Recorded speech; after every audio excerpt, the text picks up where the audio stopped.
ओम गंग गणपतिये नमः। आज मार्गशीर्ष के बुधवार को आप सुनिए बुधवार की पौराणिक कथाएं। साथ में सुनेंगे धन समृद्धि प्रदान करने वाली, बरकत देने वाली माता अन्नपूर्णा की कथा। तो इन सभी कथाओं को श्रद्धा और भक्ति के साथ आप पूरा अवश्य सुनिएगा। प्रेम से बोलिए गणेश जी महाराज की जय हो। बहुत समय पहले की बात है, एक गांव में एक भाई बहन रहते थे। भाई बहुत गरीब था, पर उसकी बहन पैसे वाली थी। जब बहन की ननद का विवाह था, तब बहन ने ना तो अपने भाई को विवाह में आने का निमंत्रण दिया और ना ही कोई चिट्ठी भेजी। भाई को बाहर वालों से पता चला कि उसकी बहन के ननद का विवाह है। भाई ने अपने गांव वालों को बताया। तब गांव वालों ने अपनी बहन से चुनरी, बिछिया और साड़ी जैसा जिनसे बन पड़ा कन्या के लिए दिया। भाई सारा सामान लेकर बहन के गांव पहुंचा। बहन के घर जाने पर बहन की देवरानी बोली, भाभी जी आपके भाई आए हैं। तो बहन ने पूछा, कैसे आए हैं और क्या पहना है? तब देवरानी ने कहा, पैदल आए हैं, फटी पगड़ी फटी धोती पहने हैं। तो बहन बोली, मेरे ससुर हवेली के सामने दुकान में बैठे हैं, मुझे शर्म आती है। भाई को बोलो पीछे के दरवाजे से आए। भाई के आते ही बहन ने भाई को एक कमरे में बंद कर बाहर से ताला लगा दिया। एक तरफ लड़की का विवाह हो रहा था, गाजे बाजे बज रहे थे, अतिथियों को भोजन कराया जा रहा था, और दूसरी तरफ भाई को कोई भी पानी तक पूछने वाला नहीं था। तभी भांजे की बहू को दया आई और उसने दरवाजा खोल दिया। दरवाजा खुलते ही भाई वहां से भागा। 2 दिन के भूखे प्यासे रहने के कारण उसे चक्कर आने लगे। रास्ते में एक गणेश जी का मंदिर था, वहां जाकर वो गिर गया और रोते रोते गणेश भगवान को अपनी व्यथा सुनाई और बोला, हे गणेश जी महाराज, आज मेरी गरीबी के कारण से मेरी सगी बहन ने मुझे धिक्कार दिया। घर जाने पर मेरी पत्नी, मेरे बच्चे जब पूछेंगे कि विवाह से क्या मिठाई लेकर आए हो, तो मैं क्या जवाब दूंगा? तब गणेश जी को उस पर दया आ गई और गणेश जी भगवान बोले, मेरे बगीचे से ककड़ी और तरबूज तोड़कर ले जा। तब भाई ने ककड़ी तोड़कर झोला भर लिया और अपने घर गया। घर जाते ही बच्चों ने पूछा, पिताजी, बुआ के यहाँ से हम लोगों के लिए क्या लाए हो? झोला खोलते ही छोटे तरबूज सोने के गेंद में बदल गए। बाकी तरबूज काटने से हीरे मोती निकले। पत्नी बोली, आप बहन के घर से इतना कुछ क्यों लाए? आपकी बहन ने हम लोगों को बहुत ज्यादा दे दिया है। भाई ने कुछ भी जवाब नहीं दिया। गणेश भगवान की कृपा से उनके दिन बदल गए। भाई का काम धंधा जोरों से चलने लगा। धीरे धीरे गहने, कपड़े, रहने के लिए मकान बन गए। पत्नी बोली, एक बार ननद जी को बुलाकर लाओ। तो भाई ने नए कपड़े, नए जूते पहनकर रथ में बैठकर बहन को लेने गया। देवरानी बोली, भाभी जी आपके भाई आए हैं। बहन ने पूछा, कैसे आए हैं और क्या पहना है? तब देवरानी बोली, रथ में बैठकर खूब ठाट बाट से आए हैं। बहन बोली, मेरे भाई को बोलो कि हवेली के सामने से आए, मेरे ससुर देवर जेठ देखेंगे। भाई का बहन ने खूब स्वागत सत्कार किया। भाई बोला, बहन मैं तुम्हें लेने आया हूँ। तब बहन ने कहा, मुझे भी बहुत दिन हो गए हैं, चलो मैं चलती हूँ। भाई बहन को लेकर अपने घर आया। भाई और उसकी पत्नी ने बहन का खूब आदर सत्कार किया। जो चीजें मांगी सब बनवा कर दिया। बहन बोली, भाई मुझे एक जूते चाहिए। तब भाई ने मोची को बुलाया और कहा, मेरी बहन के लिए ऐसी जूती बनाओ जो मुंह से बोले। भाई ने बहन को बहुत सारा धन देकर विदा किया, पर अभी तक वह जूती नहीं आई थी। बहन रवाना होने लगी। तभी मोची जूतियां लेकर आया। बहन की जूती पहनते ही जूतियां बोली, निर्धन भाई की पैसे वाली बहन, गणेश जी का बगीचा नहीं होता तो आज क्या करती? बहन तब भाई की पत्नी से पूछने लगी, यह कहाँ से आवाज आ रही है? तभी भाई ने कहा, सुबह का समय है, कोई जीव जंतु बोल रहे होंगे। भाई ने घोड़े गाड़ी को जल्दी जाने को कहा।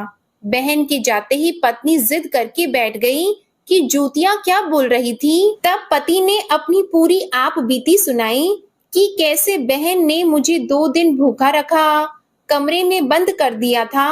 भांजे की बहू ने दरवाजा खोला, तब मैं बाहर आया और गणेश जी के शरण में जा पहुंचा। गणेश जी की कृपा से हमारे दिन बदले हैं। उसने अपनी पत्नी को सारी बातें बताई। तब पत्नी बोली, अगर मुझे मालूम होता तो मैं आपकी बहन को कुछ नहीं देती। मेरा दिया हुआ सब कुछ वापस लेकर आओ। तब पति बोला, गणेश भगवान ने हमें सब दिया है। अगर वह मुझे भूखा प्यासा कमरे में बंद नहीं करती तो मैं गणेश भगवान के मंदिर में क्यों जाता? क्या मैं गणेश जी को अपना दुखड़ा सुनाता? तुम अपना मन मैला मत करो और अपने पर तो गणेश जी की कृपा है और किस चीज की कमी है। फिर दोनों गणेश जी के आगे झुककर प्रणाम करते हैं और जयकारा लगाते हैं।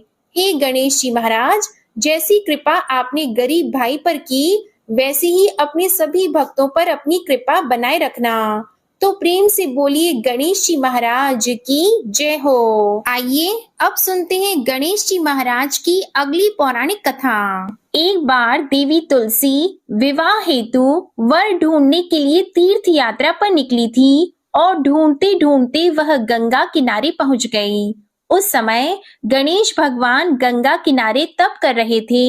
उन्हें देखते ही देवी तुलसी उन पर मोहित हो गई और उनके मन में गणेश भगवान से विवाह की इच्छा उत्पन्न हुई। फिर देवी तुलसी ने गणेश जी के पास जाकर उनका ध्यान भंग कर दिया।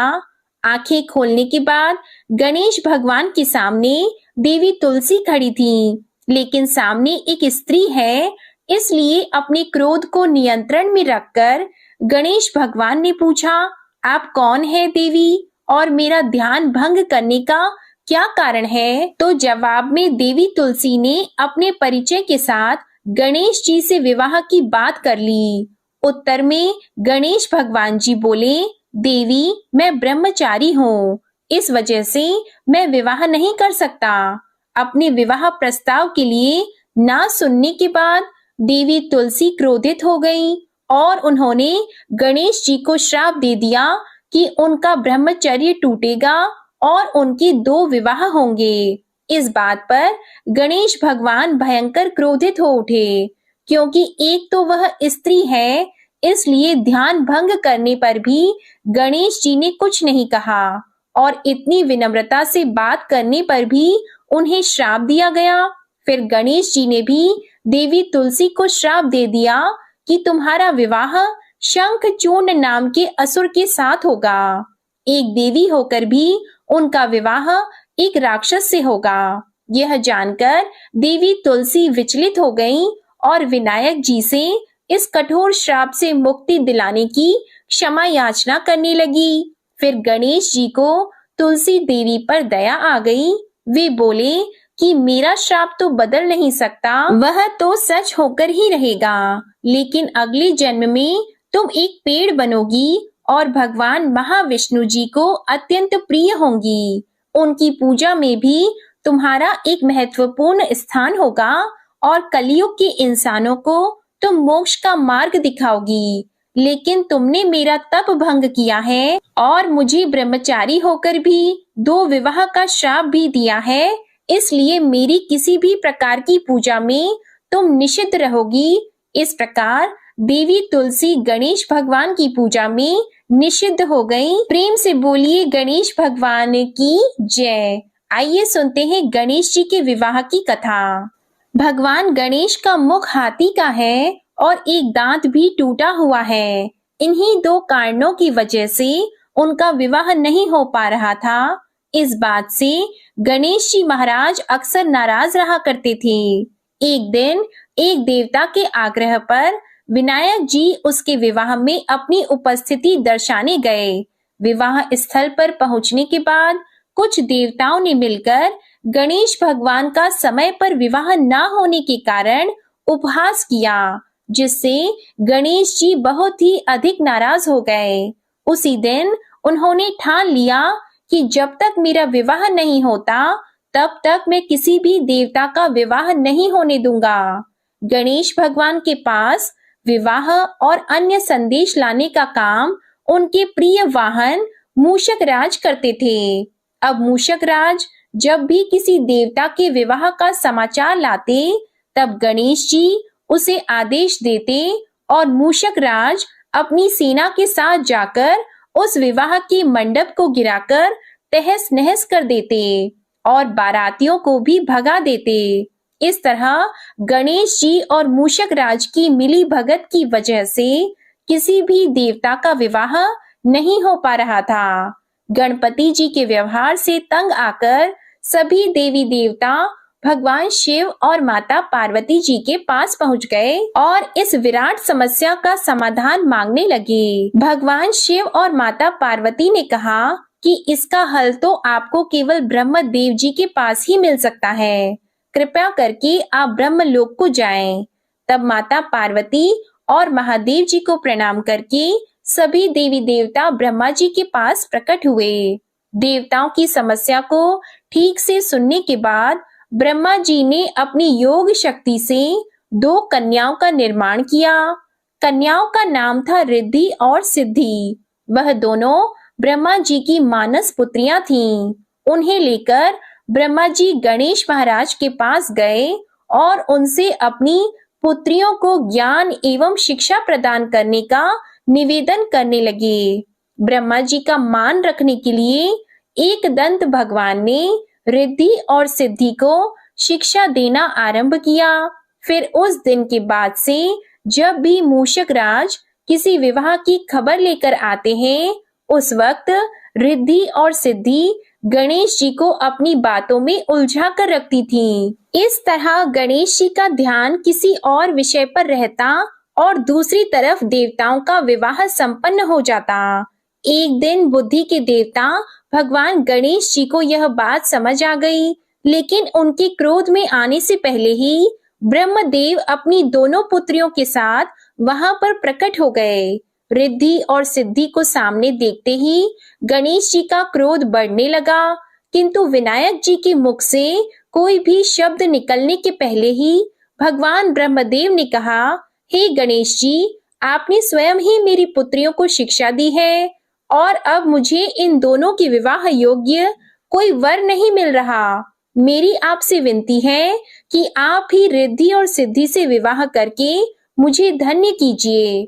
परमपिता ब्रह्मदेव जी की शांत वाणी को सुनकर गणेश जी का क्रोध शांत हो गया और वे उस विवाह प्रस्ताव के लिए हंसी खुशी राजी हो गए। विवाह के बाद अपनी दोनों पत्नियों से उन्हें 2 पुत्र प्राप्त हुए, जिनका नाम रखा गया शुभ और लाभ। तो प्रेम से बोलिए भगवान गणेश जी की जय। आइए अब सुनते हैं गणेश जी की पूजा पाठ में सुनी जाने वाली पौराणिक कथा। एक गांव में एक सेठ और सेठानी रहते थे। वे बहुत ही धार्मिक प्रवृत्ति के थे और वे गणेश जी के अनन्य भक्त थे। वे दोनों बिना चूके हर बुधवार को गणेश जी का व्रत रखते थे और शाम को ब्राह्मणों को भोजन कराने के बाद अपना व्रत खोलते थे। सेठ जी का काफी बड़ा परिवार था। वे सब आपस में बड़े प्यार और भाईचारे से रहते थे, लेकिन सेठानी और सेठ की कोई संतान नहीं थी। इस विषय पर परिवार और गांव के लोग आपस में बहुत बातें किया करते थे। सभी लोग सेठानी को बांझ बुलाते थे। ये सभी बातें सुनकर सेठ और सेठानी बहुत दुखी होते थे। एक बुधवार के दिन सेठ और सेठानी भगवान गणेश जी की पूजा संपन्न करा के मंदिर से बाहर आ रहे थे। तभी उन्हें सीढ़ियों पर एक छोटा सा बच्चा अकेले बैठा हुआ दिखा। बालक को देखते ही दोनों उसके पास गए और पूछा कि तुम्हारे माता पिता कहाँ हैं? लेकिन बच्चे ने अभी तक ठीक से बोलना नहीं सीखा था, इसलिए वह बोल ही नहीं पाया। पर दोनों सेठ और सेठानी बच्चे के पास शाम तक बैठे रहे। तब तक पंडित जी और सेठ जी और उनके नौकरों ने आसपास जाकर बच्चे के माता पिता को खोजने की कोशिश की, लेकिन उन्हें बच्चे के माता पिता या बच्चे खोने की कोई खबर ही ना मिली। फिर पंडित जी ने सेठ और सेठानी को वह बच्चा अपने घर ले जाने के लिए कह दिया। साथ में ये भी कहा कि अगर बच्चे के माता पिता यहाँ पर आते हैं तो मैं स्वयं उन्हें आपके पास ले आऊंगा। तब सेठ और सेठानी की खुशी का ठिकाना नहीं रहा। वे दोनों खुशी खुशी उस नन्हे बालक को अपने साथ घर लेके गए। सेठानी ने बच्चे का नाम अपने आराध्य भगवान श्री गणेश जी के नाम पर गणेश रख दिया और बड़े ही प्यार और दुलार से उसका पालन और पोषण करने लगे। कुछ दिनों के बाद उसी गांव में एक ठग पति पत्नी आए।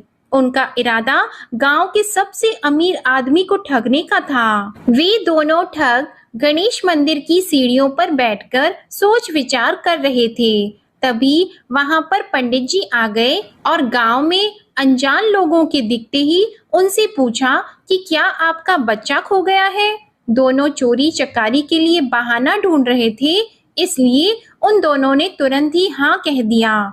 तब पंडित जी ने कहा कि चिंता की कोई बात नहीं है, आपका बच्चा एक सेठ जी के घर पर पल रहा है। पंडित जी उन दोनों ठग को सेठ जी के घर पर ले गए। गणेश के माता पिता आ गए हैं, यह खबर सुनकर सेठ और सेठानी बहुत दुखी हुए। सेठ जी ने उन दोनों पति और पत्नी को एक रात के लिए अपने अतिथि गृह में ठहराया। अब वह दोनों ठग सिर्फ मौके की फिराक में ही थे। उसी रात सभी लोग सो जाने के बाद वे ठग एक एक करके सभी कमरों की तलाशी करने लगे। फिर वे दोनों तिजोरी वाले कमरे में पहुंच गए। छानबीन के वक्त होने वाली छोटी मोटी आवाजों से सेठ जी का एक नौकर जग गया और आवाज की दिशा में तिजोरी वाले कमरे के नजदीक आ गया। उसने चुपके से अंदर जब झांक कर देखा तो दोनों ही मेहमान कीमती सामान चुरा रहे थे। नौकर ने ये देखते ही धीरे से उस कमरे के बाहर की कुंडी लगा दी और चोर चोर बोलकर पूरे घर में हल्ला मचा दिया।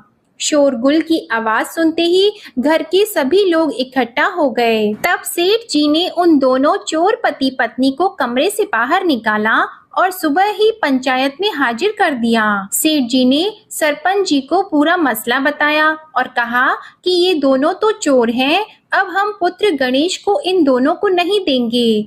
लेकिन वे दोनों ठग पति पत्नी अपनी जिद पर ही अड़ गए और बच्चे को ले जाने की जिद करने लगे। सरपंच जी ने इस गंभीर समस्या का एक तोड़ निकाला। उन्होंने सेठानी और दूसरी औरत को गणेश जी के सामने खड़ा कर दिया और कहा, जिसके भी आंचल से दूध की धार गणेश के मुंह में जाएगी, वह बालक गणेश उसके पास ही रहेगा। फिर वे दोनों अपने अपने आंचल मुंह के सामने फैलाकर खड़ी हो गई। सेठानी जी मन ही मन भगवान गणेश के नाम का जप कर रही थी। देखते ही देखते गणेश भगवान की कृपा से सेठानी की आंचल से दूध की एक धार गणेश जी के मुंह में गिरी और इस तरह बालक गणेश सेठ और सेठानी के साथ हमेशा के लिए रहने लगा। बोलिए गणेश जी भगवान की जय। अब आप सुनिए भगवान गणेश की ये दूसरी कथा। बहुत समय पहले की बात है। एक दिन गणेश जी धरती पर सैर कर रहे थे। सैर करते करते वे एक अनाज के खेत में पहुंच गए और भूख लगने के कारण उन्होंने उस खेत में से अनाज के दाने तोड़कर खा लिए।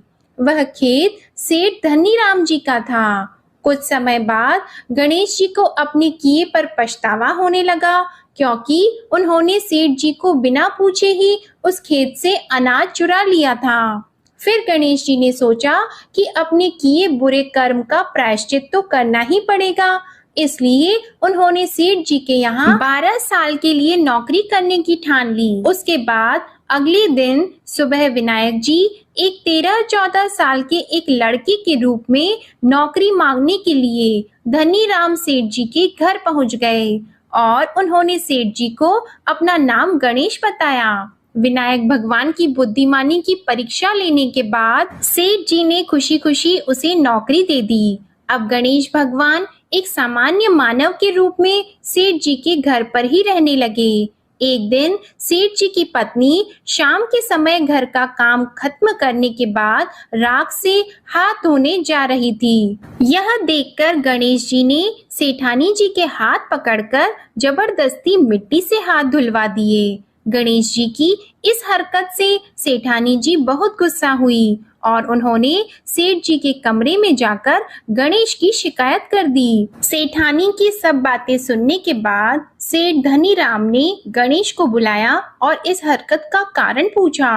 तब गणेश जी बोले कि सेठानी शाम के समय राख से हाथ धो रही थी और ऐसा करने से घर की लक्ष्मी नाराज होती है, इसलिए मैंने उनके हाथ मिट्टी से धुलवा दिए। इससे घर पर माता लक्ष्मी की कृपा बनी रहेगी। यह सब सुनकर सेठ जी ने सोचा कि गणेश जी की सोच तो बहुत अच्छी है। इसके कुछ दिनों के बाद कुंभ मेले का शुभ अवसर आया। तब सेठ जी ने गणेश को बुलाया और कहा कि सेठानी जी को कुंभ मेले में स्नान करा लाओ।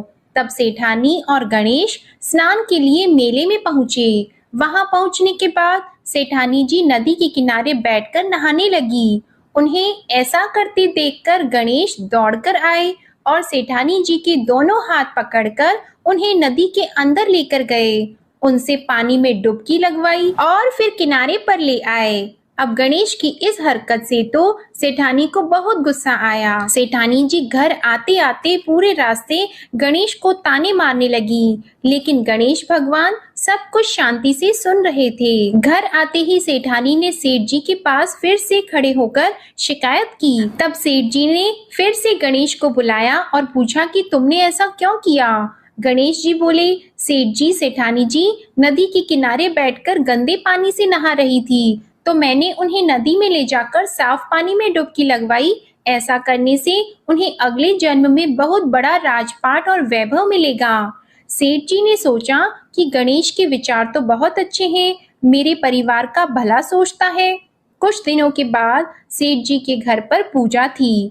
पंडित जी आने के बाद में सेठ जी ने गणेश से कहा, जाओ और सेठानी को बुला कर लाओ। सेठ जी के आज्ञा के अनुसार गणेश जी सेठानी को बुलाने गए।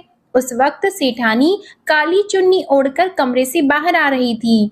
वह देखते ही गणेश जी वह काली चुन्नी उतारकर फाड़ दिए और कहा कि पूजा के लिए लाल रंग की चुन्नी ओढ़कर आओ। अब सेठानी जी गणेश जी पर बहुत नाराज हुई और उन पर चिल्लाने लगी।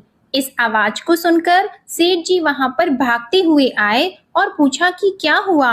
तब सेठानी ने बोला कि गणेश ने मेरी चुन्नी फाड़ दी। फिर सेठ जी ने भी गणेश को बहुत डांटा। जवाब में गणेश जी ने कहा कि सेठ जी पूजा में कभी भी काला वस्त्र नहीं पहनते, इससे शुभ काम सफल नहीं होते, इसलिए मैंने ऐसा किया। सेठ जी ने सोचा कि गणेश तो बहुत समझदार है। इसी तरह लीला रचाते हुए उसी घर में गणेश जी के 12 साल बीत गए। फिर एक दिन सेठ जी ने नया कारोबार शुरू करने से पहले घर में पूजा रखी थी। पूजा करते करते सेठ जी को याद आया कि पूजा की सामग्री में गणेश भगवान की मूर्ति तो है ही नहीं। तब उन्होंने अपने नौकर गणेश को पूजा घर से भगवान विनायक जी की मूर्ति लाने के लिए कहा। तब गणेश बोला कि मुझे ही मूर्ति समझकर आप पूजा में विराजमान कीजिए, आपके सारे शुभ काम सफल हो जाएंगे। इस बात को सुनकर सेठ जी को गुस्सा आया और वे बोले, गणेश तुम अब तक सेठानी से मजाक करते थे, अब मुझसे भी करने लगे हो। तब उत्तर में गणेश जी ने मुस्कुराते हुए सेठ जी से कहा कि मैं मजाक नहीं कर रहा, मैं सत्य कह रहा हूँ। इतना कहने के बाद नौकर गणेश ने अपना असली भगवान स्वरूप धारण कर लिया। साक्षात भगवान श्री गणेश को सामने देखते ही सेठ और सेठानी उनके चरणों में लीन हो गए और उन्होंने अपनी पूजा संपन्न की। इसके बाद गणेश जी देखते ही देखते अंतर ध्यान हो गए।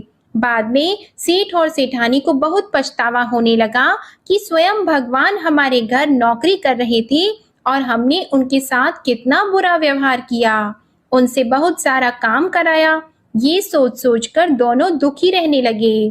फिर उसी रात सेठ और सेठानी के सपने में भगवान गणेश प्रकट हुए और उन्हें समझाया कि मैंने 12 साल पहले तुम्हारे खेत से अनाज के दाने बिना पूछे तोड़ लिए थे और उसी कर्म का दोष दूर करने के लिए मैं 12 साल से तुम्हारे घर नौकरी किया।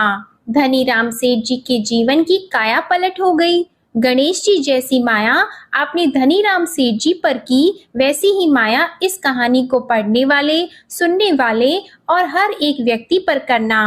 कथा अधूरी हो तो इसे पूरी करना और हमसे कोई गलती हुई हो तो उसे क्षमा करना। प्रेम से बोलिए भगवान गणपति जी की जय। आइए अब सुनते हैं धन समृद्धि प्रदान करने वाली, घर में बरकत लाने वाली माता अन्नपूर्णा की बड़ी ही दुर्लभ कथा। इस कथा को श्रद्धा और भक्ति के साथ पूरा अवश्य सुनिए। प्राचीन काल की बात है। पुरुषोत्तमपुर नामक गांव में एक बहुत धर्मात्मा सेठ जी रहा करते थे। उनके 5 पुत्र और एक सबसे छोटी पुत्री थी। उसका नाम गौरी था। सेठ जी का भरा पूरा परिवार था। सेठ जी ने अपने सभी 5 पुत्रों का विवाह कर दिया था और जब छोटी बेटी गौरी विवाह के योग्य हुई तो उन्होंने उसका विवाह एक दूसरे नगर के अपने ही समान धनी परिवार में कर दिया। अब सेठ जी की पुत्री गौरी दुल्हन बनकर जिस घर में गई, वहां उसका पति अपने माता पिता का इकलौता पुत्र था। अब गौरी बड़ी ही प्रसन्नता पूर्वक अपने ससुराल में रहने लगी। गौरी बड़ी ही सदाचार, गुणवान तथा रूपवती थी। एक दिन की बात है, जब 1.25 महीना हो गया, तब सास ने गौरी को रसोई संभालने के लिए दे दिया। रसोई की सारी बातें समझा दी। गौरी अपनी सासू माँ के पांव छूकर रसोई में प्रवेश करती है। तब सास ने कहा, बहू, रोज सुबह जल्दी उठकर पूजा पाठ करके रसोई में प्रवेश करना, फिर खाना बनाना। रोटी बनाते समय पहली रोटी गाय को और अंतिम रोटी कुत्ते की बनाना मत भूलना। इस प्रकार सास ने गौरी को सब कुछ समझा दिया। गौरी 4 लोगों के लिए खाना बनाती है और खाना बनाकर अपने पूरे परिवार को खिलाती है। जब अंत में खुद खाने के लिए बैठती है, तब वह देखती है कि उसके लिए तो रोटी बची ही नहीं। वह चावल, दाल और सब्जी खाकर पानी पी लेती है। अब जब शाम होती है, तब गौरी ने सुबह से ज्यादा आटा लगाया और रोटी सब्जी बनाकर रख दी। जब रात्रि में सब लोग खा लेते हैं, तो फिर से जब गौरी खाने के लिए बैठी, रोटी का डब्बा खोलती है तो उसमें एक भी रोटी नहीं थी। यह देखकर उसे बड़ा ही आश्चर्य होता है कि उसने तो सुबह से भी ज्यादा आटा लगाया था, लेकिन रोटियां बची ही नहीं। अब वह सिर्फ सब्जी खाकर पानी पीकर सो जाती है। अगले दिन फिर उसने कल से 2 गुना ज्यादा आटा लगाया और रोटियां बनाई, लेकिन फिर से उसे रोटी नहीं मिली। सभी रोटियां खत्म हो गई थी। अब उस दिन भी आधे पेट खाना खाकर ही उसे रहना पड़ा। इसी प्रकार गौरी चाहे जितना भी आटा लगाती, रोटियां उसे नहीं मिलती। यह हर रोज का काम हो गया था। वह सोचने लगी, आखिर कौन नहीं चाहता कि मैं रोटियां नहीं खाऊं, मैं पेट ना भरूं। गौरी इस आस में आटा ज्यादा गूंथती कि किसी ना किसी दिन तो उसे रोटियां मिलेंगी, किंतु ऐसा नहीं होता है। ऐसा करते करते वह बहुत कमजोर, दुबली पतली हो गई। तो दोस्तों, ऐसे ही एक दिन की बात है, जब गौरी रसोई में सब्जियां काट रही थी, तो गलती से चाकू से उसका हाथ कट जाता है और वह रोटियां नहीं बना पाती। तो उसकी सासू माँ ने कहा, बहू रहने दो, आज मैं रोटियां बना देती हूँ। तो गौरी ने कहा, नहीं सासू माँ, आप आटा लगा दीजिए, मैं रोटियां बना दूंगी। तो दोस्तों, उस दिन सासू माँ ने आटा लगाया और फिर बहू को दिया। बहू रोटियां बनाकर रख देती है। घर के सभी सदस्य रात के समय जब खाना खाने लगते हैं, सब लोग जब खाना खा लेते हैं, तब बारी आती है गौरी की। तो वह बहुत दुखी मन से खाना खाने बैठती है। वह सोचती है, आज तो सासू माँ ने आटा गूंथा है, वह भी बहुत कम, आज तो मेरे लिए रोटियां बची ही नहीं होंगी। यह सोचकर बहू मन ही मन बहुत दुखी होती है। किंतु जब वह रोटी के डिब्बे को खोलती है, तो उसने देखा कि उसमें 4-5 रोटियां पड़ी हैं। यह देखकर बहू बहुत खुश होती है।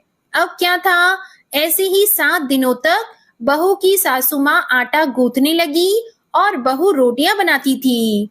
बहू को रोज रोटियां मिलने लगी। इन 7 दिन बहू ने भर पेट खाना खाया। जब 8वां दिन आया तो बहू का हाथ भी ठीक हो गया था। तब सासू माँ ने कहा कि गौरी बेटा, क्या मैं आज आटा गूंथ दूं या फिर तुम आटा गूंथ लोगी? तब गौरी ने कहा, नहीं माँ, मेरा हाथ अब ठीक हो गया है, मैं आटा गूंथ दूंगी। उस दिन गौरी ने आटा गूंथा और रोटियां बनाई, सबको प्रेम पूर्वक खाना खिलाया। जब उसके खाने की बारी आई तब उसने देखा कि रोटी के डिब्बे में तो रोटी है ही नहीं, पूरी रोटी खत्म हो गई। यह देखकर वह गौरी बहुत ही आश्चर्य में पड़ जाती है। वह सोचती है, जब तक सासू माँ ने आटा लगाया तब तक तो मुझे रोटियां मिलती थी, लेकिन जब से मैं आटा गूंथने लगी तो मुझे रोटियां ही नहीं मिलती, जबकि सासू माँ मुझसे बहुत ही कम आटा गूंथी थी। इसके बाद भी पूरा परिवार उसमें खा लिया करता था। ऐसी क्या बात है? यह सारी बातें सोचकर गौरी बहुत ही परेशान हो जाती है और दिन भर दुखी रहती थी। एक दिन की बात है, गौरी के पति ने गौरी से पूछा कि गौरी, तुम इतना उदास क्यों रहती हो? इतना सारा धन संपत्ति सब तुम्हारा ही तो है, तुम्हें रोकने टोकने वाला कोई नहीं है। तुम अपने मन से अपनी पसंद का भोजन बनाकर खाती हो, तुम दिन प्रतिदिन इतनी कमजोर कैसे होती जा रही हो? गौरी ने लाज और संकोच से अपने पति को कुछ नहीं बताया। तब उसके पति ने सोचा कि शायद उसकी पत्नी को उसके माता पिता की याद आ रही है, इसलिए अगले दिन गौरी का पति अपने माता पिता से कहता है कि पिताजी, मुझे लगता है कि गौरी को उसके माता पिता की याद आ रही है, मैं उसे उसके मायके ले जाकर सबसे मिलवा लाता हूँ। अपने बेटे की बात सुनकर गौरी की सास ससुर तैयार हो जाते हैं और उसे जाने की अनुमति दे देते हैं और कहते हैं, बेटा, यदि बहू को अपने माता पिता से मिलकर प्रसन्नता होती है तो अवश्य ही तुम उसे उसके मायके ले जाओ। अब गौरी का पति अपनी पत्नी को लेकर उसके मायके जाता है। दामाद और बेटी को देखकर उनका बहुत ही आव भगत होता है। तरह तरह के व्यंजन बनाए जाते हैं, उन्हें खिलाए जाते हैं, बहुत सेवा सत्कार होता है। उसी दिन रात्रि में समय मिलने पर गौरी की माँ ने अपनी बेटी को कोने में ले जाकर पूछा, बेटी, तुम इतनी दुबली पतली कैसे हो गई? तुम तो बहुत ही कमजोर दिख रही हो। क्या बात है? तुम्हें कौन सी बात खाए जाती है? क्या तुम्हारे ससुराल वाले तुम्हारी चिंता नहीं करते, तुम्हें दुख देते हैं, या ऐसी कौन सी बात है जिससे तुम्हारी यह दशा हो गई है? अपनी माँ की बात सुनकर गौरी अपनी सारी परेशानी, सारी चिंताएं सब कुछ बताती है। अपनी बेटी की बात सुनकर गौरी की माँ ने कहा, बेटी, हमें लगता है माता अन्नपूर्णा तुमसे नाराज हो गई है। इस विषय में तो मैं कुछ नहीं कर सकती, क्योंकि तुम्हारे ससुराल में हमारा बोलने का कोई अधिकार नहीं है। इसलिए मैं तो कहूंगी कि तुम यहाँ से जाने के बाद इस विषय में अपनी सास और ससुर से बात करना, वही कुछ हल बताएंगे और तुम्हारी समस्या का समाधान होगा। बेटी, माँ अन्नपूर्णा जिससे नाराज होती है उसके साथ ऐसा ही होता है। अब अपनी माँ की बातें सुनकर गौरी निश्चय करती है कि वह सारी बातें अपनी सासू माँ से कहेगी। अब जब सुबह का समय होता है तो गौरी अपने माता पिता से विदाई लेकर अपने ससुराल आ जाती है और ससुराल आने के बाद वह अपने सास ससुर और पति से सारी बातें कह सुनाती है। वह कहती है, माँ जी, जब से मैंने रसोई संभाला है, मैं खाना बनाती हूँ, तब से मुझे एक भी दिन रोटियां नहीं बचती। मैं बिना खाए ही सो जाती हूँ, किसी किसी दिन पानी पीकर ही सो जाती हूँ, किसी किसी दिन चावल सब्जी खाती हूँ, रोटी तो मुझे मिलती ही नहीं है। और माँ जी, आपको याद है मेरा हाथ कटा था, तब आप उस समय आटा गूंथा करती थी और वह भी बहुत कम, फिर भी मेरे लिए रोटियां बचा करती थी और मैं भर पेट खाना खाती थी। लेकिन अब जब मेरे हाथ का घाव ठीक हो गया, तब से मैं फिर से आटा गूंथने लगी और रोटियां बनाने लगी। अब मेरे लिए फिर से रोटियां नहीं बचती, मैं आधी पेट ही खाना खाती हूँ। अपनी बहू की बातें सुनकर सास को सब कुछ समझ में आ गया। उसने कहा, बहू, यह शायद मेरी ही गलती है। मैंने तुम्हें सब कुछ बताया, सब कुछ सिखाया, लेकिन एक बात तो बताना भूल ही गई। ऐसा कहकर सास अपनी बहू का हाथ पकड़कर गौरी को रसोई में ले जाती है। एक परात में आटा निकालकर उस आटे को अच्छे से गूंथती है। गूंथने के बाद उस गूंथे हुए आटे पर अपनी उंगलियों की 5 छाप लगा देती है और कहती है कि बहू, यह माँ अन्नपूर्णा का छाप होता है, उनका चिन्ह माना जाता है। आटा लगाने के बाद कोई भी स्त्री इस तरह छाप लगाती है तो उसके घर में बरकत होती है। इसका अर्थ यह है कि माँ अन्नपूर्णा की कृपा सभी परिवार वालों पर बरसे और कोई भी सदस्य भूखे पेट न सोए। बहू, मैं तुम्हें ऐसा बताना भूल गई। तुम आटा लगाते वक्त आटे पर अपनी 5 उंगलियों का छाप छोड़ देना और माँ अन्नपूर्णा तुम्हारे ऊपर अवश्य ही कृपा करेंगी। तुम कभी भी खाली भूखे पेट नहीं सोगी। यह बरकत का चिन्ह होता है। अब अपनी सासू माँ की बात सुनकर बहू हर रोज आटा गूंथती और फिर उस पर अपनी 5 उंगलियों की छाप छोड़ देती और फिर रोटियां बनाती। अब बहू को हर रोज रोटियां मिलने लगी। वह भर पेट भोजन करने लगी और स्वस्थ भी हो गई। माँ अन्नपूर्णा की कृपा उस पर बरसने लगी। उसके हाथ में माँ अन्नपूर्णा का वास हो गया। घर पर कोई भी सदस्य भूखा नहीं रहता और जो कोई मेहमान आता या कोई भी भीख मांगने के लिए भिक्षुक आता, उसे भी वह खाना खिलाकर ही घर से विदा करती। इस प्रकार बहू के ऐसा करने से उसके घर में बरकत होने लगी, अन्न की वर्षा होने लगी। तो प्रिय भक्तजनों, आटे को गूंथ कर उस पर 5 उंगलियों का छाप लगाना हमारी पुरानी परंपरा है। यह माता लक्ष्मी जी और माता अन्नपूर्णा का चिन्ह माना जाता है। ऐसा करने से माता अन्नपूर्णा सदा प्रसन्न रहती है और घर वालों पर अपनी कृपा दृष्टि बनाए रखती है।